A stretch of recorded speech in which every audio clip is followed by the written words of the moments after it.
नमस्कार दोस्तों, मैं अक्षय आप लोग को अपने इस YouTube चैनल में हार्दिक अभिनंदन स्वागत करता हूं। ठीक है, उम्मीद करते हैं आप लोग का जो है बेहतर तैयारी चल रहा होगा और बेहतर रिवीजन भी चल रहा होगा। तो आज पॉलिटी का तीसरा सेशन है, इसमें काफ़ी महत्वपूर्ण प्रश्न दिए गए हैं। तो आप लोग वीडियो को बिना स्किप किए हुए शुरू से अंत तक देखें। इसमें काफ़ी महत्वपूर्ण प्रश्न है और लगभग सभी प्रश्न जो है कहीं ना कहीं किसी न किसी परीक्षा में पूछा गया है। तो आप यहाँ से बहुत सारे प्रश्न को अपने परीक्षा में देख सकते हैं, हूबहू उठाया हुआ। तो चलिए हम लोग चलते हैं। दूसरा, आप लोग से एक और रिक्वेस्ट है कि मैं बहुत सारा एक्स्ट्रा पॉइंट बोलता हूँ, तो आप जब भी वीडियो सुने तो उसे आप बगल में पेन पेपर रख के उसे नोट डाउन कर लें। ठीक, बहुत सारे क्वेश्चन को मैं बोल देता हूँ, चूँकि लिख नहीं पाता हूँ, लिखने में ज़्यादा समय लगता है, तो इसलिए जो है आप लोग उसे नोट डाउन कर लेंगे। देखिए अगला क्वेश्चन, आज हम इस सेशन को शुरुआत कर रहे हैं। सेशन में आपको कह रहा है क्या, नियंत्रक महालेखा परीक्षक जो है की नियुक्ति कौन करते हैं। तो देखिए नियंत्रक महालेखा परीक्षक की नियुक्ति जो है राष्ट्रपति के द्वारा किया जाता है। किसके द्वारा किया जाता है? राष्ट्रपति के द्वारा किया जाता है। और इसकी चर्चा, मतलब इसकी नियुक्ति की चर्चा जो है अनुच्छेद 148 में किया गया है। अनुच्छेद 148 में इसका कार्यकाल जो होता है या तो 6 वर्ष होता है या 65 वर्ष, मतलब 6 वर्ष या 65 वर्ष, इसमें से जो भी हो जाए उसके आधार पर ये रिटायरमेंट लेते हैं। ठीक, तो चलिए हम लोग चलते हैं अगला क्वेश्चन की ओर। दूसरा क्वेश्चन कर रहा है, नियंत्रक भारत के नियंत्रक महालेखा परीक्षक के पद पर नियुक्ति का कार्यकाल होता है। तो 6 वर्ष या 65 वर्ष अभी तुरंत जिक्र किए हैं, तो इसका राइट आंसर हो जाएगा 6।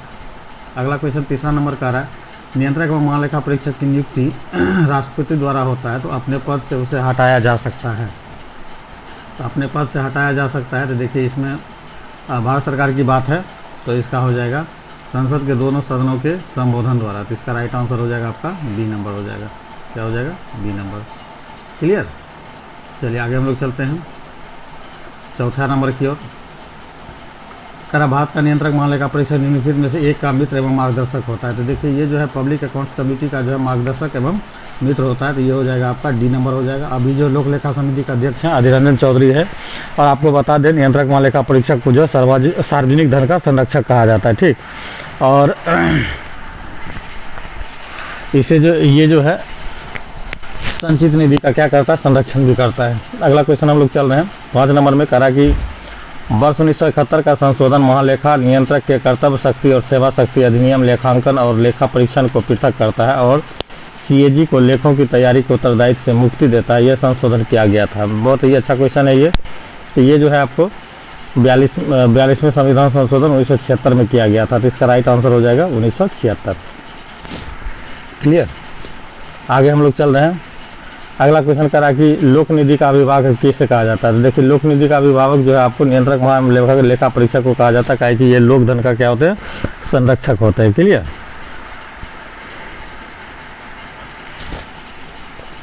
अगला क्वेश्चन वरीयता क्रम पे आधारित है, वेरी वेरी इंपॉर्टेंट। तो वरीयता क्रम से बहुत सारे क्वेश्चन जो है देखने के लिए मिलते हैं। ठीक है, तो चलिए हम लोग इसको देखते हैं। देखिए अगला क्वेश्चन जो है वरीयता क्रम से। वरीयता क्रम में जानते हैं कि सबसे पहले जो है भारत के राष्ट्रपति आते हैं, मतलब राष्ट्रपति जो होते हैं देश के प्रथम नागरिक होते हैं। उसके बाद जो है दूसरा जो होता है आपका उपराष्ट्रपति होता है, तीसरा प्रधानमंत्री होता है, चौथा राज्यपाल होता है। ठीक है, तो देखिए आप शुरुआती दौर से कम 5-6 क्रम तो याद रखिए, ताकि आपको जो है प्रश्न बनाने में आसानी हो। जैसे 1 नंबर पे क्या होते हैं? प्रेसिडेंट होते हैं, राष्ट्रपति होते हैं। फिर जो है वाइस प्रेसिडेंट होते हैं, जो करेंट में होते हैं उसकी बात कर रहे हैं, वाइस प्रेसिडेंट होते हैं। क्लियर? उसके बाद जो है प्रधानमंत्री होते हैं। उसके बाद अपने अपने राज्यों में जो है राज्यपाल गवर्नर होते हैं। क्लियर? उसके बाद भूतपूर्व राष्ट्रपति आते हैं। उसके बाद भूतपूर्व राष्ट्रपति आता है। उसके बाद जो है इसी के क्रम में जो है उप प्रधानमंत्री को भी रखा गया, उप प्रधानमंत्री आता है। और 6 नंबर पे ये देखिए दोनों समतुल्य है। क्लियर? और 6 नंबर पे जो आपको है भारत का मुख्य न्यायाधीश एवं लोकसभा अध्यक्ष। देखिए जो चीफ जस्टिस होते हैं, चीफ जस्टिस और लोकसभा अध्यक्ष को समान रखा गया है। क्लियर? लोकसभा अध्यक्ष को समान रखा गया है। तो आगे चलिए कम से कम इतना याद रखिए। उसके बाद 7वां नंबर पर जो है कैबिनेट मंत्री आता है। तो कैबिनेट मंत्री होगा तो अपने अपने राज्य में क्या हो जाएगा? मुख्यमंत्री भी हो जाएगा। ठीक, तो अब चलिए आगे हम लोग चलते हैं। बाकी इतना फिर से हम एक बार डिटेल कर दें। पहला नंबर पर राष्ट्रपति आता है, दूसरे नंबर पर उपराष्ट्रपति आता है, तीसरे नंबर प्रधानमंत्री आता है, 4 नंबर पर अपने अपने राज्य में राज्यपाल आते हैं। उसके बाद 5 नंबर में जो है आपको भूतपूर्व राष्ट्रपति और उप प्रधानमंत्री आते हैं। 6 नंबर पे जो है चीफ जस्टिस मुख्य न्यायाधीश और आपका लोकसभा अध्यक्ष आता है। ठीक, ये 6 क्रम कम से कम याद रखिए ताकि प्रश्न बनाने में आसानी हो जाए। चलिए आगे हम लोग चलते हैं। करा भारत सरकार की प्रथम वरीयता सारणी में भारत के मुख्य न्यायाधीश के ऊपर कौन आता है? तो देखिए भारत के मुख्य न्यायाधीश के ऊपर अभी तुरंत हम बताए थे कि कौन आते हैं, भूतपूर्व उपराष्ट्रपति या प्रधानमंत्री आते हैं। ठीक है, तो इसमें राइट आंसर हो जाएगा। ठीक, इसके ऊपर जो आता है भूतपूर्व राष्ट्रपति आते हैं। अगला क्वेश्चन देखिए कह रहा है, अगला क्वेश्चन है भारतीय प्रोटोकॉल के अनुसार पूर्वता क्रम में सबसे पहले कौन आता है? तो अब आपको इसमें बताना कि सबसे पहले कौन आता है। तो देखिए उप प्रधानमंत्री और भूतपूर्व राष्ट्रपति ये जो है आपको 5 नंबर पे आते हैं। ये दोनों जो है 5 नंबर पे आते हैं। राज्यपाल आपका कितने नंबर पे था?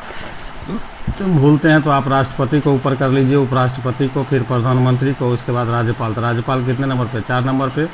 और लोकसभा अध्यक्ष और चीफ जस्टिस आपका कितना नंबर पे था? 6 नंबर पे था। तो आप देखेंगे तो इसमें सबसे पहले अपने अपने राज्य में क्या हो जाएगा? राज्यपाल इसका आंसर हो जाएगा। ठीक है, अगला क्वेश्चन हम लोग चलते हैं।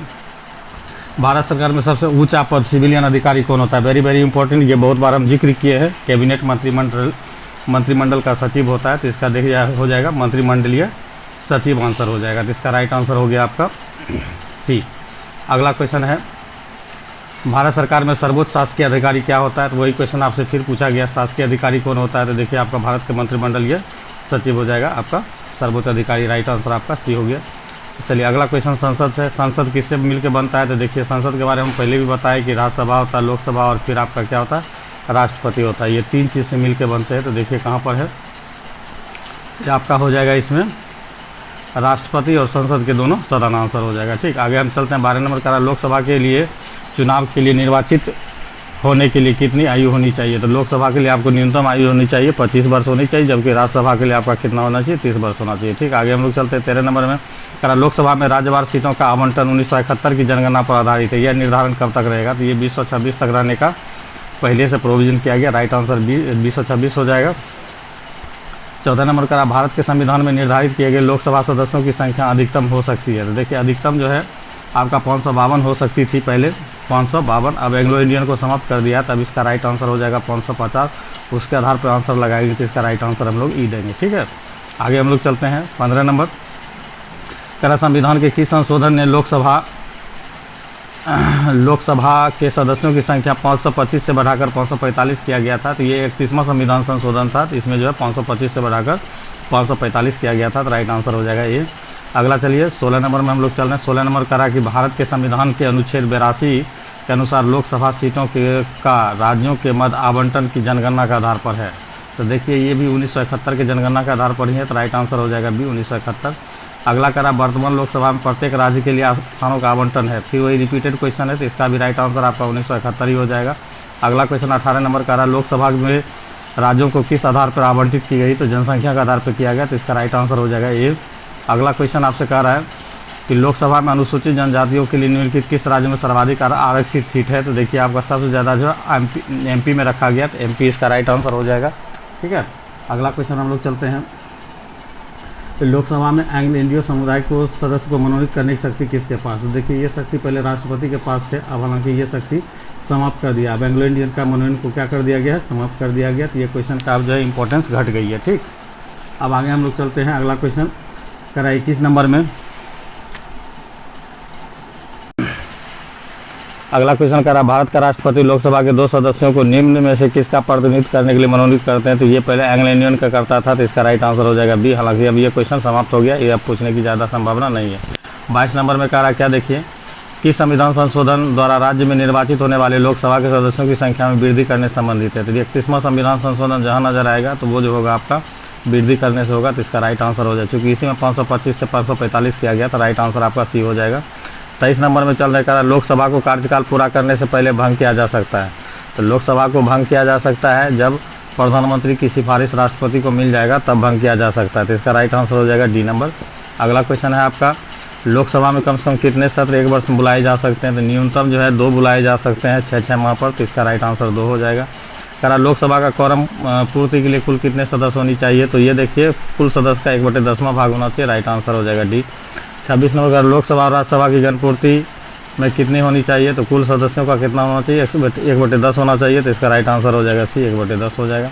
अगला क्वेश्चन है लोकसभा की वर्तमान सदस्यों की संख्या कितनी है? तो देखिए लोकसभा की वर्तमान सदस्यों की संख्या 545 है, तो इसका राइट आंसर हो जाएगा कितना? डी हो जाएगा।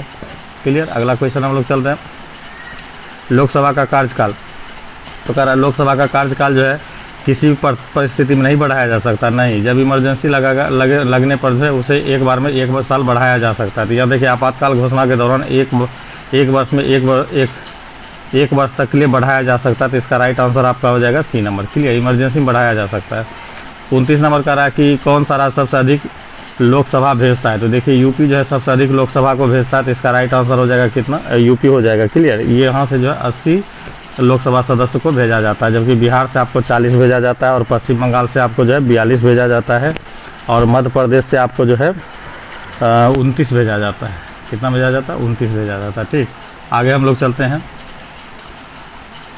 30 नंबर में करा भारत के किस राज्य का लोकसभा व राज्यसभा में प्रतिनिधित्व सर्वाधिक है? तो देखिए आपका यूपी का जो है दोनों में आपका सबसे ज़्यादा है। ठीक है, यूपी का दोनों में ज़्यादा है। तो यूपी जो है लोकसभा का 80 सीट भेजते हैं। यूपी जो है लोकसभा का 80 सीट भेजता है और राज्यसभा का कितना भेजता है? 31 भेजता है। जबकि बिहार जो है लोकसभा का जो है 40 सीट भेजता है और राज्यसभा का कितना? 16 सीट भेजता है। ठीक है, आगे हम लोग चलते हैं। अगला, उत्तर प्रदेश के बाद लोकसभा का सर्वाधिक मतलब आवंटन सीट किसके पास है? तो ये महाराष्ट्र के पास है। महाराष्ट्र सबसे ज़्यादा भेजता है यूपी के बाद, ये महाराष्ट्र आंसर हो जाएगा। और कितने भेजते हैं? तो 48 भेजते हैं। कितने भेजते हैं? 48। कह रहा किस राज्य विधानसभा की सर्वाधिक संख्या है? तो ये आपका यूपी का है 403, इसका राइट आंसर हो जाएगा डी नंबर। क्लियर। अगला क्वेश्चन है आपका लोकसभा का के कितने स्थान राजस्थान के लिए निर्धारित? लोकसभा मतलब लोकसभा का सीट राजस्थान में कितने हैं ये पूछा गया है। ठीक है, तो राजस्थान में आपका कुल मिला के हो जाता है 25 सीट। लोकसभा में कितने सीट हैं? मतलब राजस्थान में कितने सीट हैं? 25 सीट है, तो इसका राइट आंसर हो जाएगा सी। अगला क्वेश्चन हम लोग चलते हैं 34 नंबर का, लोकसभा में बिहार को आवंटित स्थान किन राज्यों का आवंटित स्थानों के योग के बराबर है? तो पहले ये जान जाइए कि बिहार में कुल मिला के कितना है? 40 है। अब हमको देखना किसके बराबर है। तो जैसे पहला ऑप्शन को अगर हम लोग देखते हैं तो छत्तीसगढ़ में 11 है और क्या कहते हैं एमपी में कितना है? 29 है। 29 जोड़िएगा तो यही आपका 40, तो यही आपका राइट आंसर हो गया ए नंबर। अगला क्वेश्चन है आपका कि निम्नलिखित राज्यों में से किस युग्म का लोकसभा की सीट की संख्या क्या है? बराबर है। ठीक है, तो देखिए इसमें हम लोग देखते हैं पहला ऑप्शन को देखते हैं। तो झारखंड के लिए जो है पहले जो अपने बिहार में जो था कुल मिला के 16 और 14 30 सीट था, तो 16 है जो बिहार में रह गया और 14 झारखंड में चला गया। तो झारखंड के लिए कितना है? 14 है और असम के लिए भी 14 है। तो मतलब दोनों का जो है सीट क्या है? बराबर है। तो इसका भी राइट आंसर आपका क्या हो जाएगा? ए नंबर हो जाएगा। क्या होगा? ए नंबर होगा। अगला करा कि डेलिमिटेशन के बाद यूपी के निर्वाचक संख्या के अनुसार सबसे बड़ा लोकसभा क्षेत्र कौन सा? तो इसका उन्नाव है, इसका राइट आंसर बी हो जाएगा। 37 नंबर में चल रहे हैं। कह रहा लोकसभा का पहला आम चुनाव कब हुआ था? तो ये जो है 1952 में हुआ था, तो इसका राइट आंसर आपका बी हो जाएगा। अगला क्वेश्चन 38 नंबर, लोकसभा के अध्यक्ष को उसके कार्यकाल समाप्ति के पूर्व हटाया जा सकता है। अगर लोकसभा प्रस्ताव पेश कर देगा तो हटाया जा सकता है, तो इसका राइट आंसर हो जाएगा बी नंबर, यदि लोकसभा इस आशय का प्रस्ताव पारित कर दे तो। अगला 39 नंबर कह रहा निम्नलिखित कौन सा एक लोकसभा का सर्वाधिक बड़ा क्षेत्र है? तो देखिए आपका क्षेत्रफल के आधार पर सबसे बड़ा लोकसभा क्षेत्र जो है आपको लद्दाख है, राइट आंसर बी हो जाएगा। अगला प्रथम लोकसभा का अध्यक्ष कौन बने थे? गणेश वासुदेव मावलंकर बने थे, तो इसका राइट आंसर ये हो जाएगा। अगला क्वेश्चन आपका प्रथम लोकसभा महिला अध्यक्ष कौन बनी थी? मीरा कुमार, तो इसका राइट आंसर हो जाएगा डी, मीरा कुमार। अगला क्वेश्चन है राज्यसभा में राज्यों को प्रतिनिधित्व किस आधार पर दिया गया है? तो जनसंख्या का अनुपात में किया गया है, तो इसका राइट आंसर हो जाएगा बी, जनसंख्या का अनुपात में। अगला 43 नंबर चलिए करा राज्यसभा के सदस्य चुने जाते हैं तो राज्य विधानसभा द्वारा चुना जाता है, तो इसका राइट आंसर हो जाएगा ये, राज्य विधानसभा द्वारा। करा राज्यसभा के सदस्यों की कार्यकाल होती है तो राज्यसभा के सदस्य का कार्यकाल 6 वर्ष होता है, राइट आंसर सी हो जाएगा। 45 नंबर करा हमारे संविधान के अनुसार राज्यसभा का कार्यकाल होता है, तो देखिए राज्यसभा जो है एक अस्थायी सदन है, ये कभी समाप्त नहीं होता, तो राइट आंसर डी हो जाएगा। अगला 46 नंबर का राज्यसभा को संबंधित निम्नलिखित कथन में कौन सा सही है? राज्यसभा विघटन नहीं होता, तो ये सही है, पहला स्टेटमेंट ही इसका सही है, तो इसका राइट आंसर हो जाएगा ए। ठीक है, अगला क्वेश्चन 47 नंबर का राष्ट्रपति द्वारा राज्यसभा के कितने व्यक्ति को मनोनीत किया जाता है? तो ये देखिए अनुच्छेद ये जो है 12 मनोनयन किया जाता है, तो इसका राइट आंसर हो जाएगा 47 का सी नंबर। अगला क्वेश्चन है प्रथम अभिनेत्री जो राज्यसभा के लिए नामांकित की गई वह कौन थी? तो ये नरगिस दत्त थी, तो इसका राइट आंसर हो जाएगा बी, नरगिस दत्त। ठीक है, अगला क्वेश्चन है आपका निम्नलिखित कौन सा राज्यसभा की एकांतिक शक्ति के अंतर्गत आता है? ये भी देखिए बहुत अच्छा क्वेश्चन है, वेरी वेरी इंपॉर्टेंट क्वेश्चन। ठीक, तो नई अखिल भारतीय सेवाओं का सृजन, ये जो है इसका राज्यसभा का मेन पावर है। अखिल भारतीय सेवाओं का सृजन जो है राज्यसभा का मेन पावर है, तो ये तो आता ही है।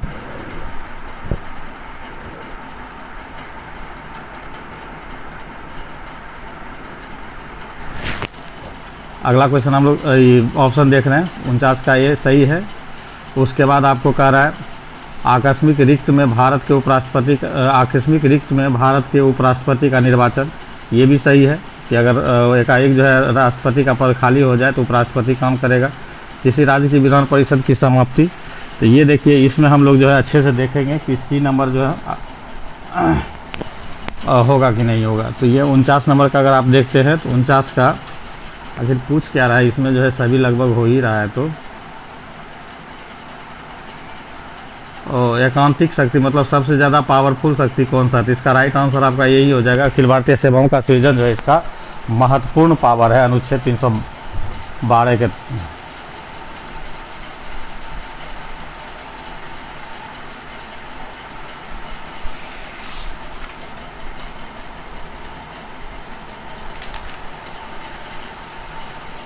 अखिल भारतीय सेवाओं का सृजन जो है अनुच्छेद 312 के तहत यही एकांतिक पावर है, इसका राइट आंसर हो जाएगा ये नंबर।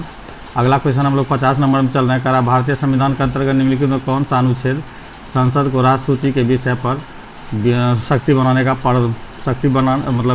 का शक्ति प्रदान करता है? ये भी बहुत अच्छा इंपॉर्टेंट क्वेश्चन है। अनुच्छेद 249 जो है राज्यसभा को जो है ये जो है राष्ट्र सूची के विषय पर कानून बनाने का पावर देता है, तो इसका राइट आंसर हो जाएगा बी नंबर।